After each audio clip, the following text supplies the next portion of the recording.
నల్లమల అడవుల రహస్యం. శివరాత్రి సమయంలో ఏ విధంగా మన పూర్వీకులు ఆ అడవుల్లో వెళ్లేవాళ్లు, ఏమేం సమస్యలు కాచుకొని ఉండేవి, ఒక్కొక్క సమస్యను ఎలా ఎదుర్కొనేవాళ్లు, అవన్నీ నేను మీకు విషయాలు వివరిస్తూ వీడియో పెట్టాను ఇతిహాసం ఛానల్లో. దయచేసి ఆ వీడియో చూడండి. నల్లమల రహస్యం వీడియో.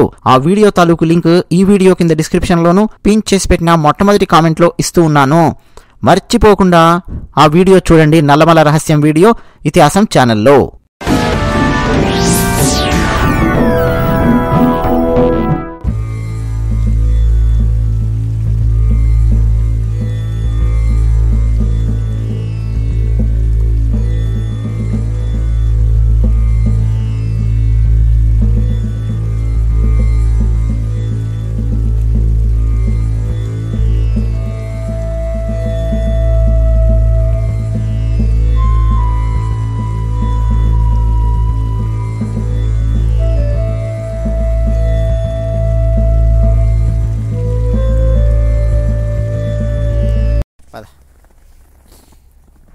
మంచు శివలింగాన్ని చేయడం కోసం, పరమశివుణ్ణి అర్చించడం కోసం వెళుతూ ఉన్నాం. చూస్తున్నారా అండి, వృక్షాల మీద మంచు ఏ విధంగా కనిపిస్తోందో. ఎక్కడ చూసినా మంచు, తెల్లటి దుప్పటి కప్పినట్టుగా ఉంది కదా భూమికి. వృక్షాల మీద మంచు. కేవలం ఈ మంచులో జీవించగలిగే వృక్షాలు మాత్రమే ఇంకా ఆకులతో కనిపిస్తున్నాయి. ఇక మిగతా వృక్షాలంటారా, అసలే హేమంత ఋతువు, పైగా మంచు. కొమ్మలు గమనిస్తున్నారు కదా, మోడులైపోయి ఉన్నాయి. కేవలం కొన్ని వృక్షాల మీద మాత్రమే పచ్చని ఆకులు కనిపిస్తున్నాయి. మంచు శివలింగం చేయడం కోసం ప్రదేశాన్ని వెతుకుతూ ఉన్నాం. నేను, నా భార్యామణి. నాకు వివాహం అయిందా లేదా అని చెప్పి చాలామందికి సందేహం ఉంది కదా.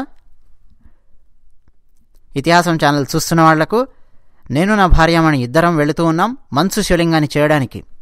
చల్లటి ప్రదేశం ఉంది, మంచు ఉంది అనగానే మిరపకాయ బజ్జీలు తిందామా, టీ తాగుదామా, వేడివేడిగా ఏదన్నా తిందామా, ఫోటోలు దిగుదామా, ఇవన్నీ తర్వాత అండి.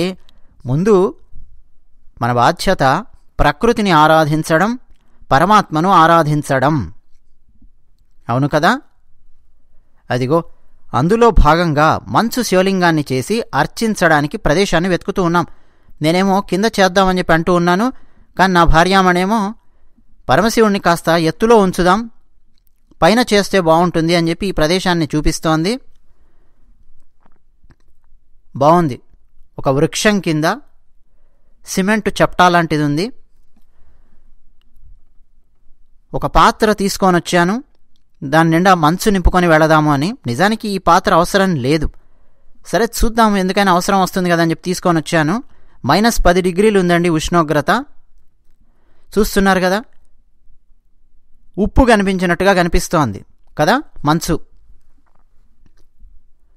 ముందు పరమశివునికి పీఠాన్ని తయారు చేద్దాం, ఆ తర్వాత శివలింగం, ఆ తర్వాత పానవట్టం, సోమసూత్రం తయారు చేసి అభిషేకం చేద్దాం, దీపారాధన చేద్దాం, పరమశివునికి నైవేద్యం సమర్పిద్దాం, నమస్కారం సమర్పిద్దాం.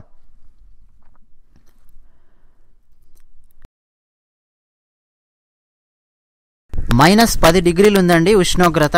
చెప్పాను కదా. నేను వేసుకున్న గ్లౌస్ గమనించండి, లెదర్ గ్లౌస్. నిజానికి అవి 0 డిగ్రీ సెల్సియస్ వరకు మాత్రమే ఆపగలవు, కానీ ప్రస్తుతం నా దగ్గర లేవు. మరొక గ్లౌస్ కొనాల్సినటువంటి అవసరం ఉంది. మంచు శివలింగాన్ని చేయడానికి ప్రయత్నం చేస్తున్నాను.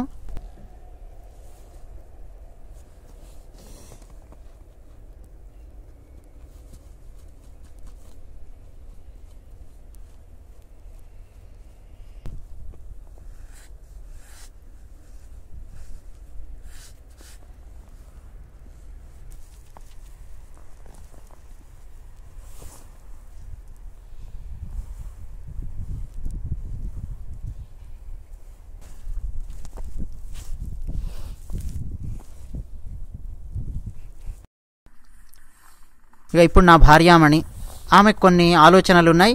ఆ విధంగా శివలింగాన్ని మలచడానికి ప్రయత్నం చేస్తోంది. శివలింగం చుట్టూ ఆ విధంగా గోడ కట్టినట్టుగా కడుతోంది.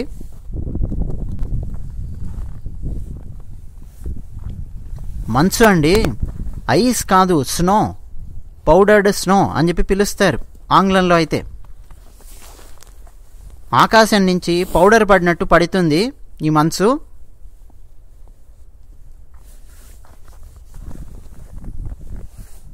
చాలా జాగ్రత్తగా చేయవలసిన అవసరం ఉంటుంది.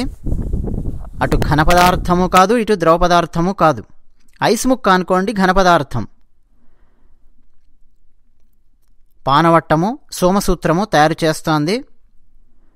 ఇప్పుడు తాను లెదర్ గ్లౌస్ వేసుకొనుంది. నా గ్లౌస్ తీసి తనకిచ్చాను, తన గ్లౌస్ నేను వేసుకున్నాను.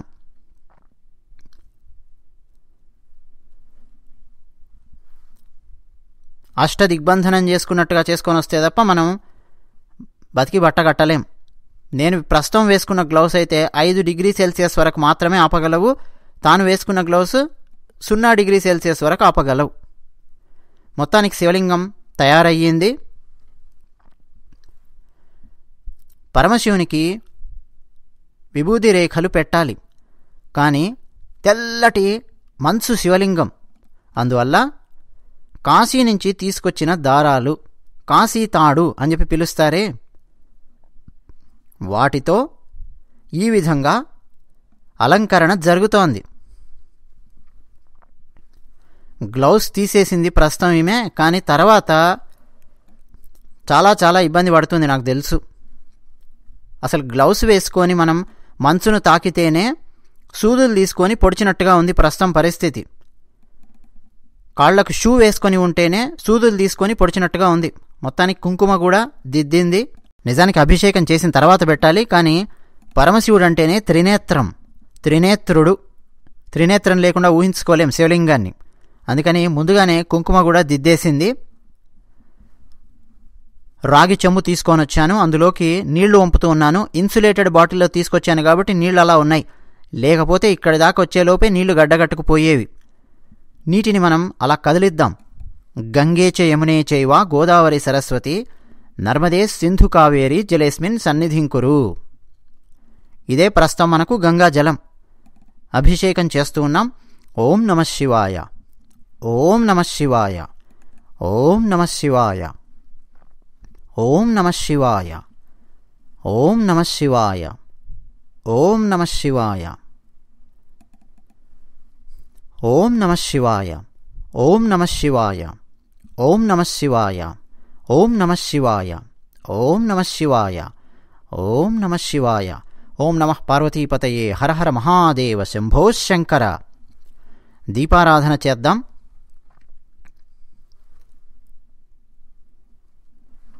విధిలేని పరిస్థితుల్లో చేతులకున్న గ్లౌస్ తీసేయడమే, వెంటనే మళ్ళీ వేసుకోవాలి. దీపారాధన చేస్తూ ఉన్నాం. నేను గనక షూ విప్పాననుకోండి, ఇక అంతే. ముఖ్యంగా అండి, చేతి వేళ్ల కంటే కూడా కాలి వేళ్ళు చాలా చాలా సున్నితంగా ఉంటాయి. కాళ్లకు ఎక్కువగా ఫ్రాస్ట్ బైట్ అనేది జరుగుతూ ఉంటుంది. చాలా జాగ్రత్తగా చూసుకోవాల్సి ఉంటుంది. ఈరోజు ఇక్కడ చేస్తున్న పూజ ప్రపంచ శాంతి కోసం. మాకేదో కావాలి అని చెప్పి పూజ చేయడం లేదు. అవకాశం ఉన్నది. కాశీలో అయితే సైకత లింగాలను పూజిస్తూ ఉంటారు గంగానది ఒడ్డున. కొన్ని ఘాట్లలో మనం గమనించవచ్చు. మరో ప్రత్యేకమైన వీడియో చేస్తాను, చెప్తాను. ఇక్కడ మనం హిమముతో శివలింగాన్ని చేసి అర్చిస్తూ ఉన్నాం. దీపధూపాలతో అర్చిస్తూ ఉన్నాం పరమశివుణ్ణి.